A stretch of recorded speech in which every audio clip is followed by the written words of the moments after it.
시청자 여러분 안녕하십니까? BTV 대구 뉴스입니다. 첫 소식입니다.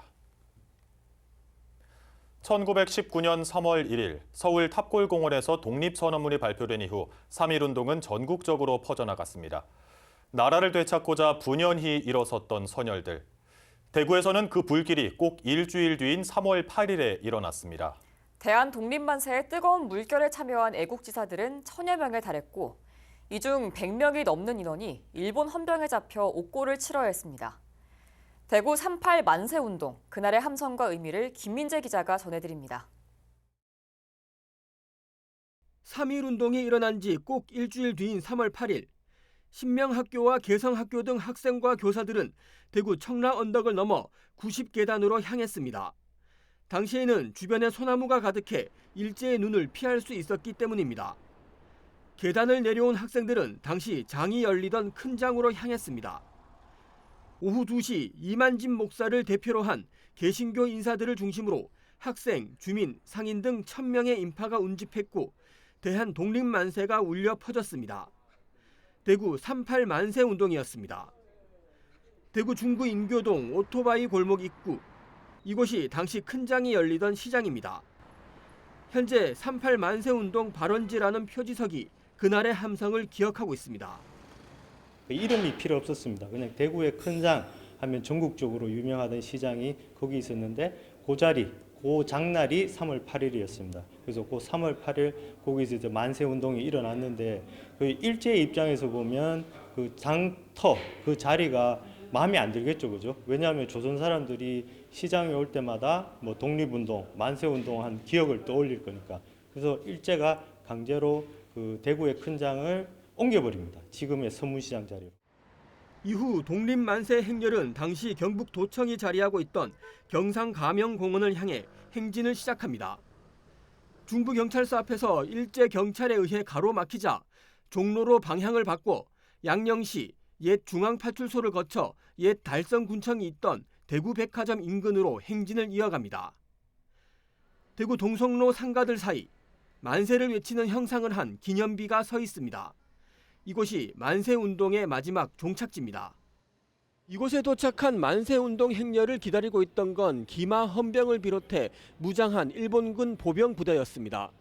무자비한 진압이 시작됐고 결국 대구 3.8 만세운동은 막을 내릴 수밖에 없었습니다. 폭력적인 진압에 수많은 부상자가 생겼고 197명이 일제에 의해 붙잡혔습니다. 대구 만세운동은 이것이 끝이 아니었습니다. 3월 10일과 30일 동문시장, 4월 15일 남구 대명동, 4월 26일과 28일 동구 미대동에서 독립만세운동이 이어졌습니다. 총 6번에 달하는 만세운동에 95명이 옥고를 치렀습니다. 대구 3.8 만세운동은 경상도 지역으로 만세운동이 들불처럼 번지게 만든 도화선이 됐습니다. 만세운동을 하다가 그 당시에 하던 분들이 많이 잡혀갔어요, 사실. 몇 분이 이제 여기에서 풀려난 게 아니고 그냥 도망친 거죠. 도망쳐서 나가셔가지고 뭐 의성이나 또 아니면 많은 상주나 이런 쪽으로 이제 경북 지역으로 흩어집니다. 그래 이걸 가져가서 점차적으로 계속적으로 이제 들불처럼 이제 계속 확산이 돼가는 거죠. 그게 4월 말까지 또 5월까지 더 이상 이어집니다. 이어지다 보니까 더 많은 사람들이 이제 잡혀가서 옥고를 치르고. 3.1운동의 불길이 이어져 대구에서 거세게 타올랐던 1919년 3월 8일의 대구. 나라를 되찾고자 대한독립을 외치며 분연히 일어섰던 선열들은 끈질기고 강인한 우리 민족의 저력을 보여줬습니다. BTV 뉴스 김민재입니다. 보신 것처럼 3.8 만세운동은 대구 지역 독립운동의 신호탄이었습니다. 당시 학생과 시민들이 독립선언문과 태극기를 손에 쥐고 조국의 독립을 외쳤는데요. 이 독립선언문과 태극기가 개성학교 건물 지하에서 만들어졌다는 사실은 아직 많이 알려지지 않았습니다. 대구 3.8 만세운동의 거점이었던 개성학교 아담스관을 천혜열 기자가 다녀왔습니다. 개성중학교 아담스관은 영남 지역 최초로 서양식 교육을 담당하는 양옥 교사로 건립 당시인 1908년에는 보기 드물게 지하실이 있는 건물이었습니다. 1919년 3월 7일 개성학교 교사인 김영서, 백남채 등은 학생 김삼도, 이승욱, 허성도, 김수길, 김재범, 이희석 등으로 하여금 이곳 아담스관 지하실에서 기미 독립선언문을 등사하도록 했습니다. 학생들은 또 일본 경찰의 감시를 피하기 위해 지하실에서 불빛이 새어나가지 않게 하고 태극기를 만들기도 했습니다. 학생들이 만든 태극기는 주변 시민과 서문시장 상인들 손에 쥐어졌고 신명학교와 경북고등학교 학생들이 합류하면서 38 만세운동으로 확산되는 계기가 됐습니다. 1919년 당시에 양호 건물이 거의 없었습니다. 그 당시에 이곳에 지하실이라는 곳도 있을 수도 상상할 수도 없는 곳입니다. 그래서 조금이라도 빛이라도 새어나가면 안 되는 곳이기 때문에 선생님과 학생들이 그 치열한 감시를 피해서 이곳 지하실에서 독립선언문과 태극기를 제작하여서 대구에서 38 만세운동으로 형을 받은 사람은 총 76명. 이 가운데 개성학교 전현직 교사와 졸업생, 재학생이 44명일 정도로 개성학교는 38 만세운동의 거점 역할을 했습니다. 개성중학교는 지금도 만세운동이 있었던 3월 8일이면 해마다 기념식을 열고 있습니다. 100년 전 그때처럼 전교생이 한자리에 모여 독립선언서를 낭독하고 태극기를 손에 들고 만세를 외치며 선배들의 숭고한 뜻을 이어가고 있습니다. 100년 전 저희 학교의 선배들께서는 지하실에서 태극기와 독립선언문을 인쇄하여 대구 지역의 독립운동에 발판을 마련해 주셨습니다. 이런 선배들의 숭고한 정신을 이어받아서 항상 존경심을 표하며 또 저희 학교에 대한 자부심을 가진 채로 학교 생활에 임할 수 있어서 늘 감사할 따름입니다. 개성중학교 아담수관은 100년이 지난 지금도 당시의 흔적이 고스란히 남아 있습니다. 지하 공간에서 시작한 대구 38 만세운동이 우리들의 역사 속에서 다시 조명되고 있습니다. BTV 뉴스 천혜열입니다. 작년 여름에 시작된 북한 대남방송 소음 피해가 8개월 넘게 이어지고 있습니다. 이 때문에 주민들의 일상이 위협받고 있는 건 물론 지역 관광산업도 직격탄을 맞았는데요. 손님이 끊기면서 문을 닫는 업소도 나오고 있습니다. 보도에 김지영 기자입니다. 강화군 송해면에 사는 이경선 씨. 대남방송 소음이 집안에서 처음 들리기 시작한 건 지난해 7월부터였습니다. 밤낮 없이 이어지던 소음은 점점 심해져 10월부터는 소리가 훨씬 더 커졌습니다. 이 씨는 소음을 막기 위해 창문을 한 겹 더 설치했지만 소용이 없었습니다.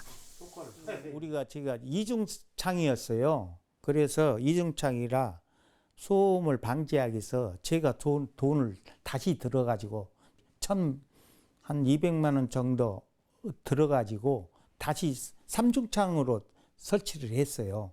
했는데 불구하고도 소음이 크더라고요. 대남방송 소음 피해는 강화 전역으로 확산하고 있습니다. 특히 관광업이 직격탄을 맞았습니다. 노후 자금을 투자해 지난해 봄 송해면에 펜션을 지은 김용태 씨.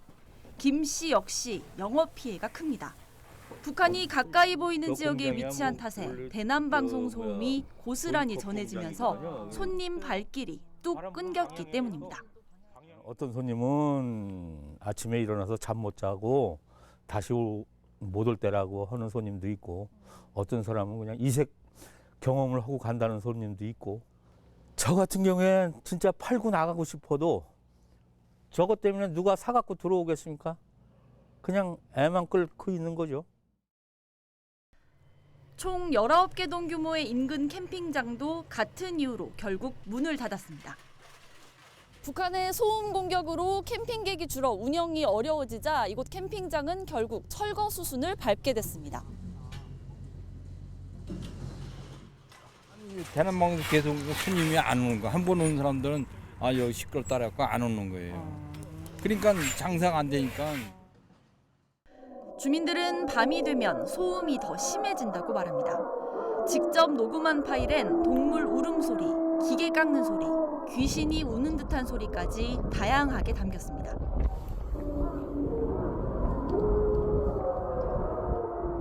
지금은 그래도 문을 닫고 겨울철이니까 닫고 있는데 앞으로 이제 여름철 되면 문을 열어놓으면은 그때는 더 이제 심각하죠. 이제 앞으로 농번기 다가오면은 이제 들로 나오면은 시끄럽겠죠. 현재 강화군 내에서 소음 피해를 겪고 있는 주민은 약 2만 2천여 명에 달합니다. 주민들이 바라는 건 단 하나. 이 기괴한 소음이 없는 곳에서 정상적인 생활을 하는 겁니다. 이를 위해 지자체와 정치권 등에 우리 군이 먼저 대북 방송을 중단해 줄 것을 요청했지만 뚜렷한 해결책은 나오지 않고 있습니다. 시 당국이나 군 당국에 우리는 밀접적으로 하소연을 했는데 그분들도 똑바른 그 위에서 지시 내린 사항이기 때문에 어떤 조치를 하지를 못하고 있는 사항이고요. 공문상으로는 뭐 올렸다고 하는데 우리한테는 와닿지 않은 사항이 벌어지고 있는 중입니다. 그래서 우리 주민들은 진짜 이 고통을 누구한테 하소연을 할지를 지금 답답한 중입니다. 인천시는 최근 소음 피해가 심한 일부 가구에 소음 측정기를 설치했고 강화군도 소음 영향도 분석을 위한 컨설팅 용역을 추진하기로 했습니다. 하지만 실질적인 대책이 마련되기 전까진 주민들의 고통은 계속될 전망입니다. BTV 뉴스 김지영입니다. 수많은 청년들을 벼랑 끝으로 내몬 전세 사기가 사회적인 문제로 떠오른 지 3년이 다 돼갑니다. 하지만 여전히 피해 사례는 전국적으로 끊이지 않고 있는데요. 대구 달서구에서 또다시 수십억 원대 전세 사기 피해자들이 나왔습니다. 이번에도 대부분은 20, 30대 청년들이 피해자였습니다. 피해자들이 최소한의 지원이라도 받으려면 먼저 피해자로 인정을 받아야 하는데요. 이 지원의 근거가 되는 전세 사기 특별법이 오는 5월 말에 종료됩니다. 김민재 기자가 보도합니다. 대구 달서구의 한 다가구 주택. 이 건물을 비롯해 임대인 1명이 소유하고 있는 총 4개 빌라 33가구가 전세 보증금을 돌려받지 못해 고통을 호소하고 있습니다. 피해자의 대부분은 20, 30대 청년들로 총 피해 금액은 22억 원에 달합니다.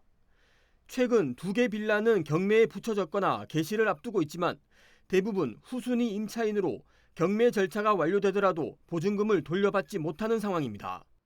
모든 건물의 세입자들에게 일관성 있게 본인의 경제적 상황의 힘듦을 강조하면서 대출 이자를 대신 갚아달라고 요구하였으며 실제로 그 인상분을 현금으로 직접 챙겨가고 있었습니다. 그럼에도 상황이 나아지기는커녕 두 건물이 경매에 넘어가게 되어 모든 세입자들의 보증금이 결국 지켜질 수 없게 되었습니다. 하루아침에 그 모든 것이 무너졌습니다. 어느 날 갑자기 집이 경매에 넘어가고 제 보증금이 사라지게 되었습니다. 저는 그저 안정적인 보금자리에서 살고 싶었을 뿐인데 이제 식구들과 거리로 내몰릴 위기에 처해 있습니다. 피해자들 중 19명은 최소 4천만 원에서 최대 2억 4,500만 원에 이르는 전세 보증금을 받지 못하게 됐다며 임대인을 상대로 달서경찰서에 고소장을 제출했습니다.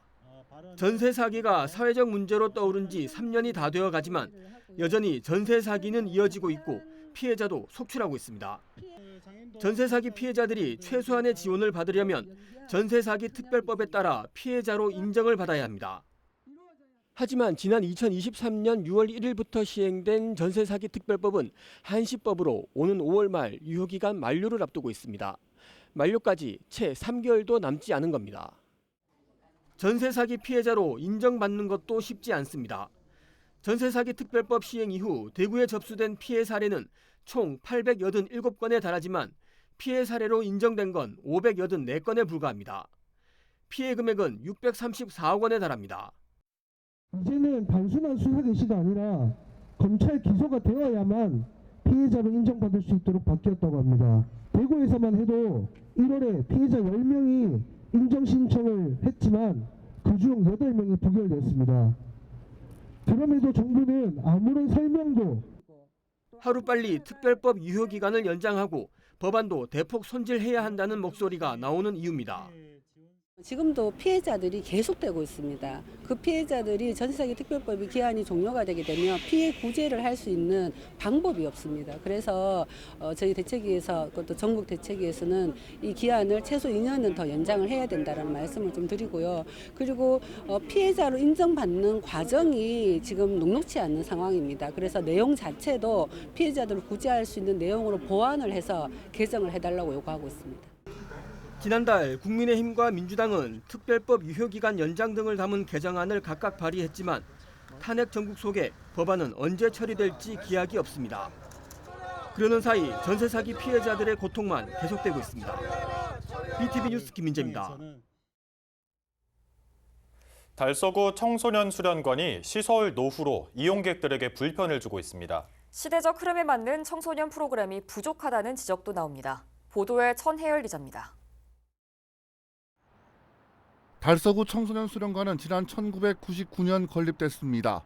수영장과 실내체육관, 문화 강좌실과 야외 풋살장까지 대부분의 시설이 노후됐습니다. 옛날 목욕탕을 가도 시골 가도 이게 누렇게 그렇게 막 녹슬었는 게 없는데 여기는 문 여는 순간부터 녹에다가 이게 볼 수 없을 정도로 다 그래요 지금. 하루 평균 1,600명이 수련관을 이용하고 있는데 이들을 모두 수용하기에는 시설이 협소하다는 볼멘 소리도 흘러나옵니다. 사람이 너무 많이 몰리다 보니까 아래 위 머리 부딪힐 확률도 있고 이제 그게 좀 많이 불편하고 샤워장도 솔직히 좀 많이 좀 복잡해. 사람이 한 막 몇십 명씩 들어오니까. 달서구는 최근 3년 동안 6억 4천만 원의 예산을 시설 개선비로 투입했습니다. 매년 2억 원이 넘는 예산을 투입하고 있지만 눈에 보이는 효과는 크지 않습니다.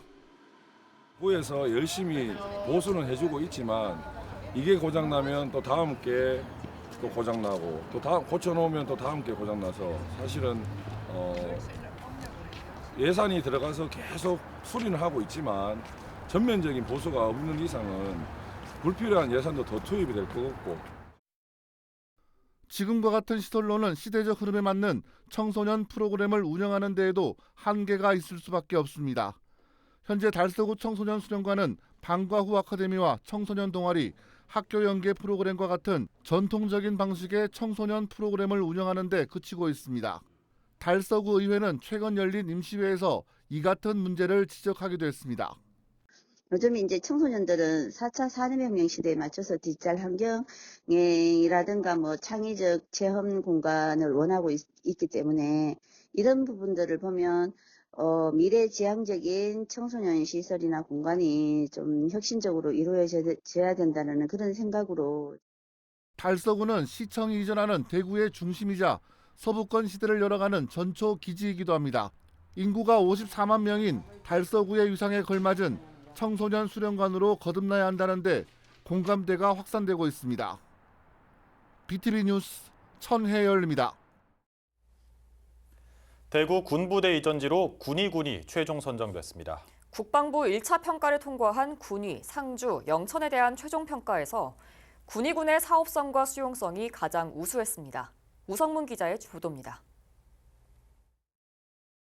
국방부 1차 평가를 통과한 군위, 상주, 영천 세 곳의 대구 군부대 이전 예비 후보지 가운데 군위군이 마지막에 웃었습니다. 대구시는 대구 군부대 이전지 선정평가위원회 평가 결과에 따라 군위군을 대구 군부대 통합 이전지로 최종 선정했다고 5일 밝혔습니다. 1단계에선 국방부가 임무 수행 가능성과 정주환경 평가를 했고 2단계에선 대구시가 사업성과 수용성을 평가했는데 군위군이 최고점을 받았습니다. 군위군이 정량평가 65.59점, 정성평가 29.44점, 합계 95.03점으로 최종 이전지로 선정되었음을 알려드립니다. 군위군은 사업비를 최소화할 수 있고 인허가 절차 간소화와 민원 및 갈등 해소를 위한 실질적인 노력이 좋은 평가를 받았습니다. 밀리터리 타운과 훈련장의 주민 동의율이 객관적으로 매우 높을 뿐만 아니라 공감대 형성을 위한 지자체의 다양한 노력도 매우 뛰어난 것으로 평가됐습니다. 대구시는 내년 상반기 합의각서 체결을 목표로 사업 추진에 박차를 가할 계획입니다. 또 국방부와 협력해 이전 지역에 조성될 미래 통합 군 주둔지 개념을 구체화하는 마스터 플랜과 시설 기본 계획을 작성해 나갈 예정입니다. 올해 중으로 합의각서안을 마련하여 국방부로 제출하면 국방부 검토와 기재부 심의 및 승인 절차를 거쳐 내년 상반기에는 합의각서를 체결할 수 있을 것으로 보고 있습니다. 합의각서 체결 후에는 설계와 시공 과정을 거쳐 당초 목표한 대로 2030년까지 이전 사업이 완료될 예정입니다. BTV 뉴스 우성문입니다.